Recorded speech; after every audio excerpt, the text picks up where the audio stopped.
You think your obsession with sports makes you normal, well-rounded, one of the guys. It's quietly draining more of your attention, energy, and identity than almost anything else you do. And you don't even notice it happening. Look at the people who genuinely don't care about the game last night. Not the ones who brag about not caring, but the quiet ones who simply don't think about it. They aren't broken. They aren't boring. They're operating on a completely different psychological frequency than the average fan, and once you understand what that frequency is, you can't unsee it. Stay with me, because this isn't an attack on sports.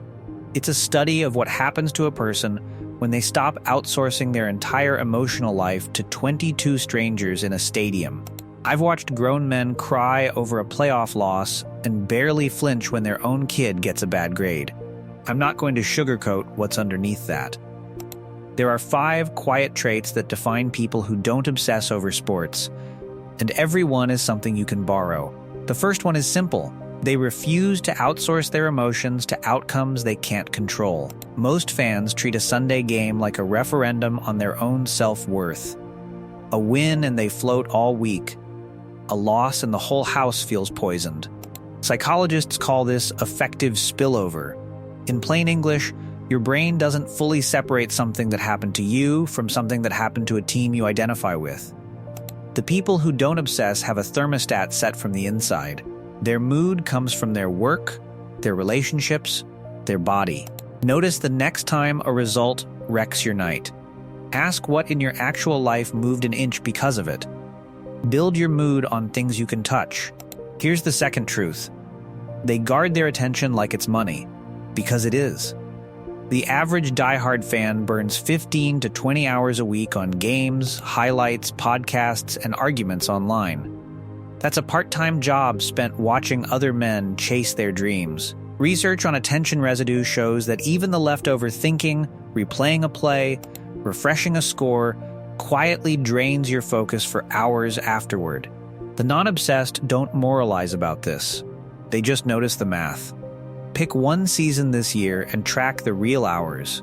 Ask what you could have built with them. Number 3 is going to sting a little. They don't get their identity from a tribe. Wearing a jersey, defending a city you've never lived in, feeling personally insulted when a stranger mocks your team, that's borrowed identity. And borrowed identity is fragile. The people who don't obsess have done the harder work of knowing who they are without a logo. Write down 5 things that would still be true about you if every team you love disappeared tomorrow. If the list is short, that's the project. Then there's this. They'd rather play than watch. Competitive energy is real, and it has to go somewhere. The non-obsessed channel it into their own arena, their business, their craft, their body, their kids. They feel the actual thrill of getting better at something they themselves do. Pick one physical or skill-based pursuit this month and put your Sunday hours into it. Watch what happens to your nervous system in 30 days. The last one is the deepest. They reject the parasocial illusion. A parasocial relationship is a one-sided emotional bond with someone who doesn't know you exist.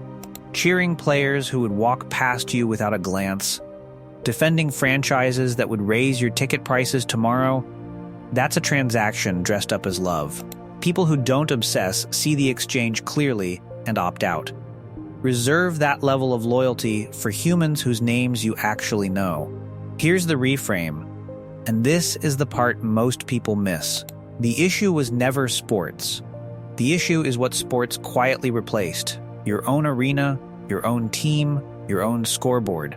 The people who don't obsess aren't colder. T-hair just playing their own game. Internal thermostat. Guarded attention. Self-built identity. Personal arena. No parasocial debt. That's the whole psychology in 5 short phrases. You don't have to quit watching the game. You just have to stop disappearing into it. If any of that hits something real, hold on to it. And if you want more breakdowns like this one, subscribe so the next one finds you. Tell me in the comments which of the 5 you needed most.